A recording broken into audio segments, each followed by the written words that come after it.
वेतन आयोग का गठन किया गया है।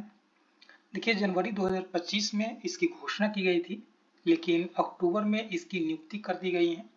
तो वेतन आयोग है जो मुख्यतः जो सरकारी कर्मचारी होते हैं उनके वेतन में वृद्धि करने के लिए, जो पेंशनधारी होते हैं उनके वेतन में वृद्धि करने के लिए महंगाई के अनुपात में उसके वेतन को बढ़ाया जाता है, इसीलिए वेतन आयोग का गठन किया जाता है। इससे पहले 7 वेतन आयोग का गठन किया गया था। ये 8वां वेतन आयोग है।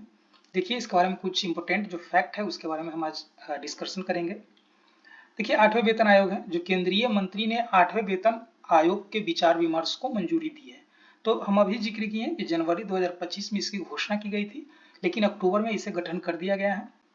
देखिए, प्रत्येक 10 वर्ष में एक नया वेतन आयोग वित्त मंत्रालय के व्यय विभाग के तहत गठित किया जाता है। याद रखिएगा कि वित्त मंत्रालय के व्यय विभाग के तहत गठन किया जाता है और लगभग एक अंदाजा समय है जो 10 वर्ष के आंकड़ा होते हैं, ये फिक्स टाइम नहीं है। देखिए, अगला पॉइंट क्या है कि वेतन आयोग का कार्य केंद्रीय सरकारी कर्मचारी के वेतन, भत्ता और पेंशन को निर्धारित करता है।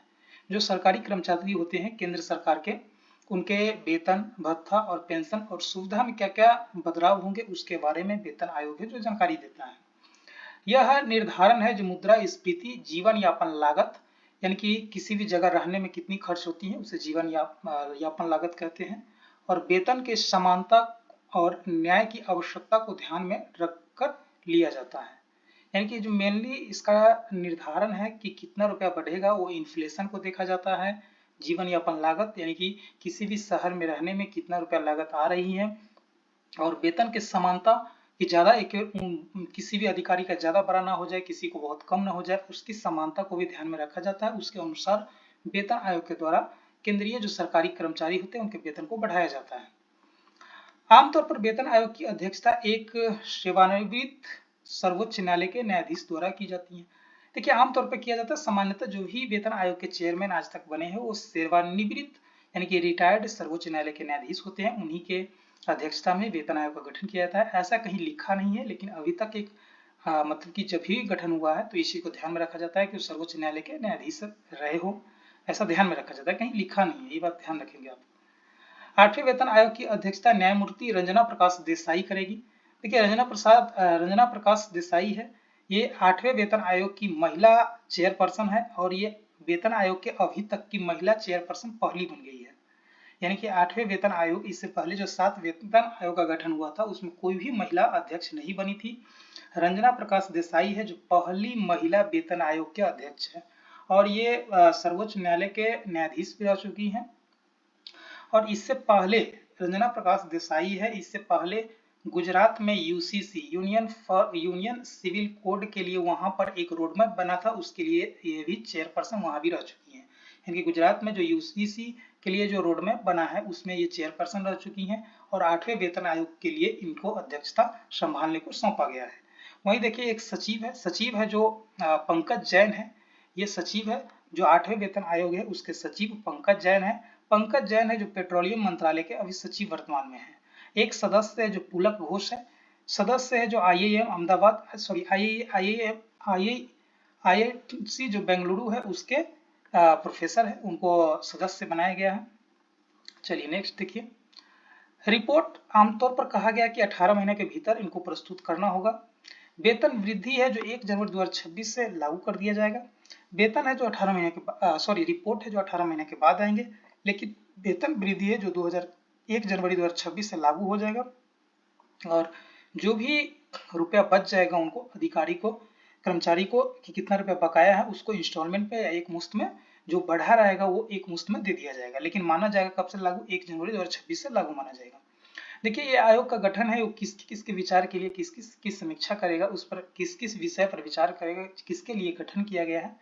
देखिए, वेतन की संरचना की समीक्षा की कितनी वेतन की संरचना की समीक्षा की कितना % बढ़ाया जाए, महंगाई भत्ते का समायोजन, इन्फ्लेशन के अनुसार जो महंगाई भत्ते हैं जो DA जिसको बोलते हैं उसकी कितनी बढ़ाया जाए उस पर विचार करेगी।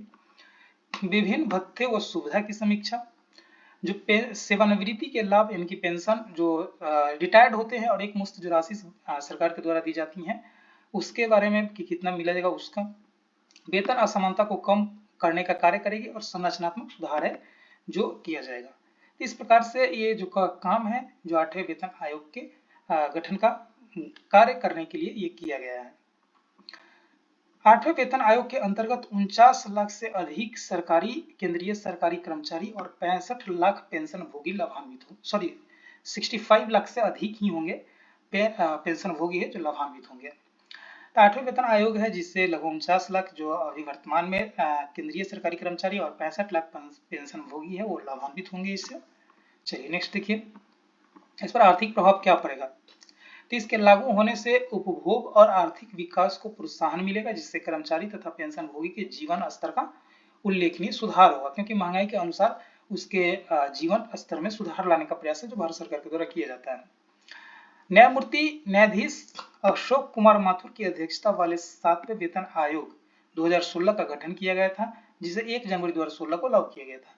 यानी कि 7वें वेतन आयोग के जो चेयरपर्सन थे अध्यक्ष थे अशोक कुमार माथुर थे। 7वें वेतन आयोग का गठन है 2016 में किया गया था और 1 जनवरी 2016 से लागू कर दिया गया था। वहीं प्रथम वेतन आयोग का गठन है जो जनवरी 1946 में श्रीनिवास वरदाचारी की अध्यक्षता में किया गया था और इन्होंने अपना रिपोर्ट है जो 1947 में प्रस्तुत किया था। तो इस प्रकार से पहला जो वेतन आयोग के अध्यक्ष थे वो श्रीनिवास वरदाचारी थे।